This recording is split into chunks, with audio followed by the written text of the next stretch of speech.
Hello and welcome to select Jharkhand. आप सभी का बहुत बहुत स्वागत है आज के इस वीडियो में। जैसा कि आप सभी को मालूम है, हम लोग नंबर सिस्टम पढ़ रहे हैं और पिछले वीडियो में हम लोगों ने नंबर सिस्टम पर उसके क्लासिफिकेशन को पढ़ा था और देखा था कि यूनिट डिजिट्स में किस तरह के सवाल पूछते हैं। आज में नंबर सीरीज को ही कंटिन्यू करेंगे और देखेंगे कि गुणनखंड कैसे निकाला जाता है। फिर गुणनखंड पर भी बहुत तरह के कंसेप्ट और बहुत तरह के सवाल सामने आते हैं। गुणनखंड कितने होते हैं, सम गुणनखंड कितने होते हैं, विषम गुणनखंड कितने होते हैं, उनका योग कैसे निकाला जाता है। इस तरह तरह के सवाल प्रतियोगिता परीक्षाओं में पूछते रहे हैं। तो हम एक एक करके सारी चीज़ों को सीखेंगे। बस मेरे साथ इस वीडियो के अंत तक बने रहना है। तो जैसे कोई एक संख्या है, हम मान लेते हैं 60, और हमसे अगर पूछ दे कि 60 के फैक्टर, 60 के गुणनखंड कितने होंगे, तो गुणनखंड वो संख्या होती है जो 60 को पूरी तरह से विभाजित करती है। तो हम अगर शुरुआत से देखें तो पहली संख्या 1 है जो 60 को विभाजित करेगी, फिर 2 है, ये भी 60 को विभाजित करेगी, फिर 3 है, ये भी 60 को विभाजित करेगी, 4 से भी 60 पूरी तरह कट जाता है, 5 है, फिर 6 है, फिर 7 नहीं है, 8 नहीं है, 9 नहीं है, फिर 10 से 60 पूरी तरह से कट जाएगा, फिर 12 पंचे 60, 12 भी हो जाएगा, फिर 15 होगा, 15 चौके 60, 15 के बाद 20 हो जाएगा, 20 या 60, ये भी 60 को पूरी तरह से विभाजित कर देगी, फिर 30 होगा और फाइनली 60 होगा। यानी ये इतनी सारी संख्या हैं जो 60 को पूर्णतः विभाजित करेगी। तो ये सारे संख्या 60 के गुणनखंड हो गए। तो अगर हम इसको गिने कि 60 के गुणनखंड कितने हैं, तो ये 1 2 3 4 5 6 7 8 9 10 11 और 12, कुल 12 ऐसी संख्या हैं जो 60 को विभाजित करती है। यानी 60 का गुणनखंड हमारा हो गया 12। तो अगर हमको एग्जाम में किसी संख्या का गुणनखंड निकालने के लिए कहेगा तो क्या हम इस तरह से एक एक करके देखेंगे? ये तो बहुत लेंदी प्रोसेस है और हमारा सारा समय इसी एक सवाल में ख़त्म हो जाएगा। तो हम इसको निकालते कैसे हैं? हम इसको तोड़ देते हैं प्राइम नंबर में। 60 हम जानते हैं 4 गुना 15 बराबर 60 होता है, और हम 4 को लिख सकते हैं 2 गुना 2, और 15 को लिख सकते हैं 3 गुना 5। तो ये हम लोगों ने 60 को प्राइम नंबर यानी कि अभाज्य संख्या में तोड़ लिया है। इसको और हम थोड़ा सजा देते हैं। 2 इंटू 2 है तो इसको हम लिख सकते हैं 2 की पावर 2, इंटू का इंटू लिखेंगे। 3 है तो लिख सकते हैं 3 की पावर 1, फिर इंटू का इंटू लिखेंगे। फिर 5 है तो लिख सकते हैं 5 की पावर 1। तो ये हमने इसको इस तरह से सजा लिया है। तो जब इसका हम गुणनखंड की संख्या निकालेंगे यानी नंबर ऑफ फैक्टर्स, तो जो भी पावर में आए इसमें हम एक बढ़ा के लिखेंगे। 2 है तो 2 से 1 बढ़ाएंगे तो ये 3 हो जाएगा।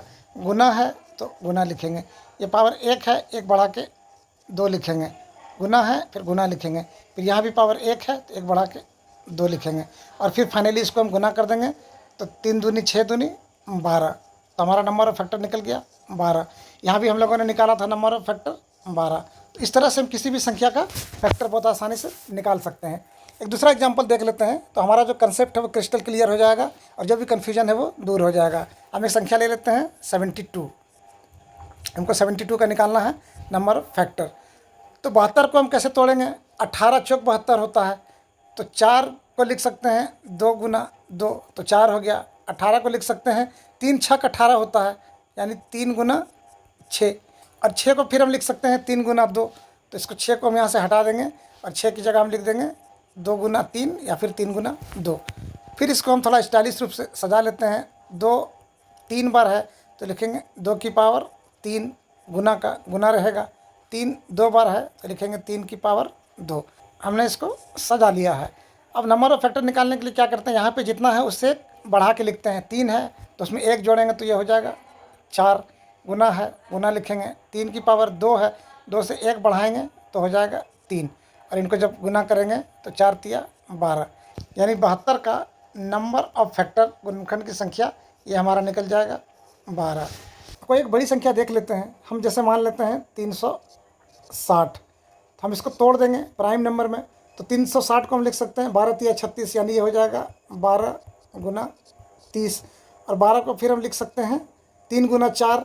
3 गुना 4 को हम लिख सकते हैं 2 गुना 2 गुना 3, ये हमने 12 को तोड़ दिया है। उसी तरह से 30 को हम लिखेंगे 3 गुना 2 गुना 5, तो ये हमारा 30 हो जाएगा। अब इसको फिर हम सजा लेंगे तो 2 1 2 3 बार है तो ये हो जाएगा 2 की पावर 3, गुना 3 2 बार है तो हो जाएगा 3 का पावर 2, और 5 1 बार है तो ये हो जाएगा 5 की पावर 1। अब जब इसका हम नंबर ऑफ फैक्टर निकालते हैं तो क्या करते हैं, इतना पावर है उसमें 1 बढ़ाते हैं। 3 है तो 4 करेंगे, गुना 2 है तो 3 करेंगे, गुना 1 है तो 2 करेंगे, और फाइनली हमारा 4 तिया 12 दूनी 24 आ जाएगा गुणनखंडों की संख्या। तो 360 का हमारा गुणनखंडों की संख्या निकल गया है 24।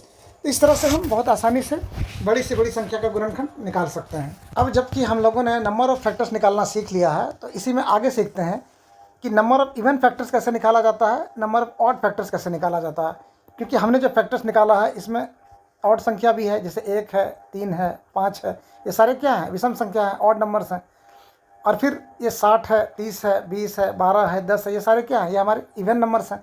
हमसे अगर पूछ दे कि नंबर ऑफ़ इवन फैक्टर्स कितना होगा या नंबर ऑफ़ ऑड फैक्टर्स कितना होगा किसी संख्या को, तो उसको कैसे निकालते हैं। तो हमने 60 को ब्रेक किया था इस रूप में, यही हमारा बेस रहेगा और हम सारा कुछ यहीं से करेंगे। तो जब इवन की बात आती है तो 2 हमारा इवन संख्या है, तो 2 की पावर 2 है। तो हम जब नंबर ऑफ़ फैक्टर निकालते हैं तो 1 बढ़ाते हैं, लेकिन जब इवन निकालेंगे तो हम बढ़ाएंगे नहीं। 2 की पावर 2 है तो हम 2 लिखेंगे, फिर गुना है हम गुना लिखेंगे। अब जो बचा है सब में बढ़ा देंगे। 3 की पावर 1 है यहाँ पर, तो हम 1 बढ़ा देंगे तो ये 2 हो जाएगा। 5 की पावर 1 है, 1 बढ़ा देंगे तो ये 2 हो जाएगा। और जब इसको गुना करेंगे तो ये निकल जाता है 8। यानी टोटल फैक्टर्स 12 है, उसमें से नंबर ऑफ़ इवन फैक्टर्स हमारा निकल गया है वो 8। अब नंबर ऑफ़ ऑड फैक्टर्स की बात करें, टोटल 12 है, 8 इवन है, 12 में से 8 घटा देंगे तो 4 हमारा निकल जाएगा ऑड फैक्टर्स। लेकिन ये कैसे निकाला जाता है एक बार इसको भी देख लेते हैं। तो जब ऑड फैक्टर्स निकालेंगे तो 2 हमारी इवन संख्या है, हम इसमें कोई छेड़छाड़ नहीं करेंगे, हम इसको टच ही नहीं करेंगे, हम इसको छोड़ देंगे। हम सिर्फ जो ऑड नंबर्स हैं इनको देखेंगे। यहाँ पर 3 की पावर 1 है तो 1 बढ़ा के लिखते हैं तो ये हो जाएगा 2, गुना है तो गुना लिखेंगे। 5 की पावर 1 है, 1 बढ़ा के लिखेंगे तो ये हो जाएगा 2, और इन दोनों को जब गुना करेंगे तो हमारा निकल जाता है 4। तो हमने number of odd factors total में इवन को घटाया था तब भी 4 आया था, और जब हम कैलकुलेट करते हैं तब भी ये 4 आता है। इस तरह हम किसी भी संख्या का जो नंबर ऑफ़ इवन फैक्टर्स या नंबर ऑफ़ ऑड फैक्टर्स बहुत आसानी से निकाल सकते हैं। तो अभी तक हम लोगों ने नंबर ऑफ़ फैक्टर निकालना सीख लिया कि वह कैसे निकाला जाता है। फिर नंबर ऑफ़ ऑड फैक्टर्स यानी कि विषम गुणनखंड की संख्या वो भी निकालना सीख लिया। नंबर ऑफ़ इवन फैक्टर्स यानी कि सम गुणनखंड की संख्या वो भी निकालना सीख लिया है।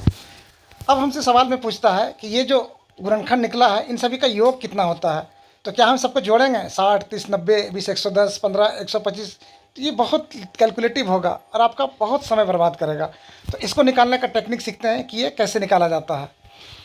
तो हम जो कुछ भी करेंगे हमारा बेस यही रहेगा, क्योंकि हमने 60 को प्राइम नंबर में इसी तरह से तोड़ा है, तो इसी को बेस बनाकर अपना काम करेंगे। तो जब सम ऑफ ऑल फैक्टर्स हमको निकालना होगा, यानी कि सभी गुणनखंडों का योग कितना होगा, तो जैसे यहाँ पर 2 की पावर 2 गुना 3 की पावर 1 गुना 5 की पावर 1 है, तो ये जो 2 की पावर 2 है, ये 2 की पावर 2 ऐसे ही नहीं पहुँच गया है, इसको बहुत मेहनत करना पड़ा है। ये 2 की पावर 0 से शुरुआत किया है, फिर 2 की पावर 2 तक पहुँचा है, यानी 2 की पावर 0 प्लस 2 की पावर 1 और फिर फाइनली ये पहुँचा है 2 की पावर 2 तक, तब ये वहाँ तक पहुँच पाया है। तो ये ऐसे हो गया। उसी तरह 3 के केस में होगा, ये 3 की पावर 1 है, तो हम सबसे पहले लिखेंगे 3 की पावर 0 प्लस 3 का पावर 1, फिर है गुना, तो गुना लिखेंगे, ये हो जाएगा 5 का पावर 0 और प्लस 5 का पावर 1। ये आगे हो जाएगा 2 की पावर 0 का मान 1 होता है, किसी भी संख्या पर जब पावर 0 होता है उसका मान 1 होता है, प्लस 2 की पावर 1 का मान 2 होगा, 2 की पावर 2 का मान 4 होगा, तो ये इतना हो गया। फिर ये 3 की पावर 0 का मान 1 होता है, प्लस 3 का पावर 1 का मान 3 होता है, फिर इसी तरह ये 1 होता है और ये 5 होगा। ये फाइनली 4 2 6 और 1 7 गुना 3 और 1 4 गुना 5 और 1 6, तो ये हो जाएगा 7 चौके 28 और गुना 6। जब इसको हम गुना करेंगे तो 8 छक 48 के 8, हाथ में रहा 4, 6 दूनी 12 और 4 16, यानी सम ऑफ ऑल फैक्टर जो हमारा वो निकल गया है 168। यानी इन संख्याओं को जब हम जोड़ेंगे तो हमको मिल जाएगा 168। तो इस तरह से गुणनखंडों का योग निकाला जाता है। अब अगर हमसे सवाल में पूछ दे सम ऑफ इवन फैक्टर्स बताइए, यानी इस संख्या में जितने जितने इवन फैक्टर्स हैं, जैसे 2 है, 4 है, 6 है, 10 है, 12 है, 20 है, 30 है, 60 है, इन सभी का योग कितना होगा। ये तो टोटल का योग है। अगर पूछ दे सम ऑफ इवन फैक्टर्स बताइए तो वो कैसे निकालेंगे, हम वो भी देख लेते हैं।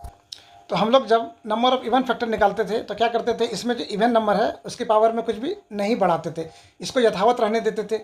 यहाँ पर भी कुछ उसी तरह करेंगे। ये 2 की पावर जो 0 से शुरू करते हैं, ये 2 की पावर 0 से ना शुरू करते हुए ये हम 2 की पावर 1 से शुरू करेंगे। ऐसा इसलिए करेंगे कि जब 2 की पावर 0 करेंगे तो इसका मान 1 हो जाता है, और हम निकाल रहे हैं सम ऑफ इवन फैक्टर्स, और 1 हमारा विषम संख्या है, तो ये 2 की पावर 1 हो जाएगा, प्लस 2 की पावर 2 ये यथावत रहेगा। फिर ये 3 की पावर 0 प्लस 3 की पावर 1 ये यथावत रहेगा। फिर ये 5 की पावर 0 और प्लस 5 की पावर 1 ये भी यथावत रहेगा। ये फाइनली हमारा हो जाएगा 2 दूनी 4 और 2 ये 6 गुना ये 1 और 3 ये हो जाएगा 4 गुना ये हो जाएगा 5 और 1 6, तो ये हो जाएगा 24 इंटू 6। और इसको जब हम गुना करेंगे तो 6 चौके 24 के 4 हाथ में रहा 2, 6 दूनी 12 और 2 ये हो गया 14, यानी 144 हमारा निकल गया है sum of even factors. Sum of all factors निकला है 168 और इवन फैक्टर्स निकला है 144। तो 168 में 144 को हम घटा देंगे तो सम ऑफ ऑड फैक्टर्स निकल जाएगा।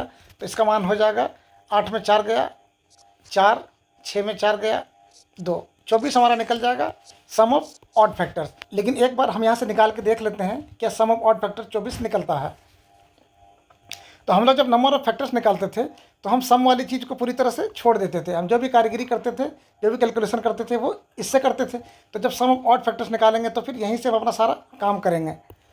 तो जैसे यहाँ पर 3 की पावर 1 है तो 3 की पावर 1 तक पहुँचने के लिए ये 3 की पावर 0 से चला होगा, फिर 3 की पावर 1 तक गया, फिर इंटू करेंगे 5 की पावर 0 प्लस 5 की पावर 1, तो ये फाइनली हमारा निकल जाएगा 3 की पावर 0 का मान 1 प्लस 3 की पावर 1 का मान 3 गुना 1 प्लस ये 5, ये हमारा हो जाएगा 3 और 1 4 गुना 5 और 1 6, और 6 चौके हमारा निकल जाता है 24। तो इस तरह से सम ऑफ फैक्टर्स निकाला जाता है। जब हमको सम ऑफ ऑल फैक्टर्स निकालना है तो हम उसी संख्या को प्राइम नंबर में तोड़ देंगे। जो भी संख्या है उसको उसकी पावर जितना है 0 से शुरू करेंगे वहाँ तक पहुँचेंगे, 0 से शुरू करेंगे वहाँ तक पहुँचेंगे, 0 से शुरू करेंगे वहाँ तक पहुँचेंगे, जैसा कि हमने यहाँ पर किया है। तो इस तरह हमारा सम ऑफ ऑल फैक्टर्स निकल जाएगा। जब हमको इवन फैक्टर्स निकालना पड़ेगा तो इवन संख्या चूँकि 2 है तो हम 0 से नहीं शुरू करके 2 की पावर 1 से शुरू करेंगे, और ये 2 की पावर 2 है तो 2 की पावर 2 तक जाएंगे, फिर 3 की पावर 0 से शुरू करेंगे 3 की पावर 1 तक जाएंगे, उसी तरह अगली संख्या में जाएंगे। लेकिन जब हम सम ऑफ ऑड फैक्टर्स निकालेंगे तो हम इवन नंबर को पूरी तरह से छोड़ देंगे। 3 की पावर 1 है तो 3 की पावर 0 से शुरू करेंगे, 3 की पावर 1 तक जाएंगे। 5 की पावर 1 है तो 5 की पावर 0 से शुरू करेंगे, 5 की पावर 1 तक जाएंगे। तो इस तरह से हम किसी भी संख्याओं का जो फैक्टर्स है उसके सम यानी उसके योग को आसानी से निकाल सकते हैं। अब एक सवाल को भी सॉल्व कर लेते हैं कि किस तरह का सवाल गुणनखंड पर पूछता है। तो ये सवाल है CDS 2023 में पूछा गया, और ये सवाल कहता है 360 के सभी गुणनखंडों के संदर्भ में निम्नलिखित कथनों पर विचार कीजिए। यानी 2 कथन दिया हुआ है। गुणनखंडों की संख्या 24 है, सभी गुणनखंडों का योगफल 1170 है। ये 2 कथन है, हमको इसको सॉल्व करना पड़ेगा। फिर इन चारों में से हमको उत्तर देना पड़ेगा कि एक कथन सही है या फिर दोनों है या फिर क्या है, ये तो हमको सॉल्व करने के बाद ही पता चलेगा। संख्या हमारा दिया हुआ है 360, तो हम 360 को तोड़ देंगे प्राइम नंबर्स में। तो 360 को हम तोड़ सकते हैं 90 इंटू 4 में। 90 को फिर हम तोड़ देंगे 30 गुना 3 में, और 4 को तोड़ देंगे 2 गुना 2 में। 30 को हम तोड़ देंगे 10 या 30 होता है, तो ये 2 गुना 3 गुना 5, फिर ये 3 का 3 है और ये 2 गुना 2 है। अब इसको ज़रा स्टाइलिश तरह से सजा लेते हैं तो ये हो जाएगा 2 की पावर 3 गुना 3 की पावर 2 गुना 5 की पावर 1। ये हमने तोड़ दिया है प्राइम नंबर में। तो अब हम निकालेंगे अपना नंबर ऑफ फैक्टर। ये कैसे निकालते थे, जितना भी पावर में है उसमें एक बढ़ा के गुना करते हैं। तो 3 है तो बढ़ा के 4 लिखेंगे, 2 है तो 3 लिखेंगे, 1 है तो 2 लिखेंगे। हम इसको लिखेंगे और गुना करेंगे, तो लिखेंगे 4 गुना 3 गुना 2, तो हो जाएगा 4 तिया 12 दूनी 24, यानी हमारा नंबर ऑफ फैक्टर्स निकल गया है 24। तो पहला कथन कह रहा है गुणनखंडों की संख्या 24 है, तो ये तो बिल्कुल सही कथन है, ये हमारा सही हो जाएगा। अब दूसरा कहता है सभी गुणनखंडों का योगफल 1170 है, तो हमको गुणनखंडों का योगफल निकालना पड़ेगा। तो हम लोगों ने कैसे सीखा था, तो हम लोग जब सम ऑफ ऑल फैक्टर्स यानी सभी गुणनखंडों का योगफल निकालते हैं तो बेस इसी को बनाएंगे। 2 की पावर 3 है तो ये शुरू होगा 2 की पावर 0 से, प्लस 2 की पावर 1 प्लस 2 की पावर 2 प्लस 2 की पावर 3 तक जाएगा। फिर 3 की पावर 2 है तो शुरू होगा 3 की पावर 0 प्लस 3 की पावर 1 प्लस 3 की पावर 2 तक जाएगा। ये 5 का पावर 1 है तो ये शुरू होगा 5 की पावर 0 प्लस 5 के पावर 1 तक जाएगा। तो ये हमारा हो जाएगा 2 का पावर 0 का मान 1, किसी भी संख्या का पावर 0 हो उसका मान 1 ही होता है। 1 प्लस 2 प्लस 4 प्लस 8 गुना ये हो जाएगा 1 प्लस 3 प्लस 9, ये हो जाएगा 1 + 5, 8 4 12 2 14 और 1 15 गुना 9 3 12 और 1 ये हो गया 13 गुना 5 और ये 6 हो गया। 15 6 90 गुना 13, 13 नमा 117, तो ये 117 और 1 0। तो हमारा सम ऑफ ऑल फैक्टर्स यानी सभी गुणनखंडों का योग निकल गया है 1170। और कथन में भी यही कह रहा है सभी गुणनखंडों का योगफल 1170 है, तो ये दूसरा कथन भी सही हो जाएगा। यानी कि हमारे दोनों कथन सही हो गए, कथन 1 भी सही है और कथन 2 भी सही है। तो इसका उत्तर क्या होगा? बोथ 1 and 2, यानी दोनों कथन 1 और 2 सही है। तो बच्चों अगर इन चीज़ों का पता है तब तो बहुत आसानी से निकाल सकते हो, वरना फिर एग्जाम में 360 का गुणनखंड निकाल के एक एक करके उसको जोड़ना, फिर समझ सकते हो कि क्या हालत होगी। तो ये बहुत महत्वपूर्ण चीज़ है, तो सभी को जानना बहुत ज़रूरी है। और ख़ासकर जो कंपटीशन की तैयारी करते हैं, जो रेलवे या बैंकिंग या एसएससी की तैयारी करते हैं, या फिर जो झारखंड स्तर पर जितने भी एग्जाम हैं, तो समय की किल्लत तो हर जगह पे रहती है। ऐसा नहीं है कि एसएससी रेलवे में समय बहुत कम रहता है और झारखंड में बहुत समय रहता है, समय का दिक्कत तो हर जगह आएगा। तो इस सब चीज़ों को मैनेज करना पड़ेगा। तो आज के लिए इतना ही। हमने आज की वीडियो में फैक्टर्स को पूरी तरह से कवर किया है और हमने गुणनखंड के हर उस एस्पेक्ट को कवर किया है जो कि एग्जाम में पूछता है। यानी गुणनखंड की संख्या कितनी होती है, उनकी संख्या में विषम संख्या कितनी है, सम संख्या कितनी है, सम और विषम संख्याओं का योग क्या होता है, वगैरह वगैरह जितने भी तरह के चीज़ हैं हम लोगों ने आज की इस वीडियो में कवर कर लिया है। जो लोग चैनल पर नए हैं और जिन लोगों ने अभी तक चैनल को सब्सक्राइब नहीं किया है, वो सबसे पहले तो इसे सब्सक्राइब कर लें, ताकि मैं जो भी नई वीडियो और इसमें डालूंगा उन सभी की नोटिफिकेशन आपको मिलती रहेगी। फिर मिलते हैं अगले वीडियो में नंबर सिस्टम के और कंसेप्ट के साथ। तब तक अपनी अपनी तैयारी में जोरदार तरीके से लगे रहिए। आप सभी का बहुत बहुत धन्यवाद।